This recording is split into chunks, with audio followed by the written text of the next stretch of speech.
Ahee, mina iza swa ka Chauke ka YouTube channel swa ka Chauke TV. Hi ndlela yo fana yaleyo, so ni ta kombela ku mi nga rivali ku subscribe na mi nga tongi na ku subscribe.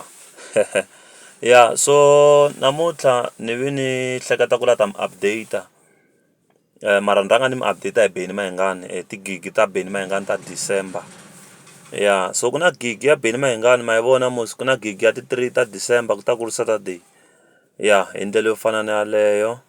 And then ku ta ku ri na gig futhi ya Benny Mayengani hi ti-17 ta December. So leswi vulaka ku Benny Mayengani u le ku rhambiweni ngopfu ku ta fika sweswi. Because tigigi letiwani i 7 loko se ni kha ni ti hlayela leti a nga na tona sweswi. And then ku tlhela ku va na gig futhi ya tingani ya ti-3 futhi ta December. Ya wa rhambiwa misa loyi. And then ku tlhela ku va na gig futhi yin'wanyani ya tingani i gig ya tingani na ya ti-3 ta December futhi. Swa ta ku ri hi siku rin'we Dman u ya perform endhawini ta ku hambanahambana to fika tinharhu. Yo. And then hi leyin'wani futhi ya tingani leyi.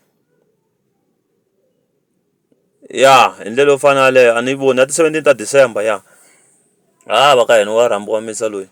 And then ku tlhela ku va na gig yin'wanyana futhi ya tingani. Leyi se yi hundzile ya 12 ta November yi hundzile. And then ku tlhela ku va na gig futhi ya tingani ya ti-10 ta December.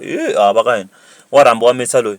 So swi tano no ti vutisa na mina ku nkarhi wun'wanyani loko Benny Mayengani a kha a rhambiwa so vanhu vo njhe hi vo Oscar Makamu va ta va kha va rhambiwa na mavona because so far na ha ri ku voneni Benny Mayengani loyi a nga le ku fambeni mahlweni hi ku rhambiwa hi ndlela yo fanela na khensa na ku mi update ntsena ahee.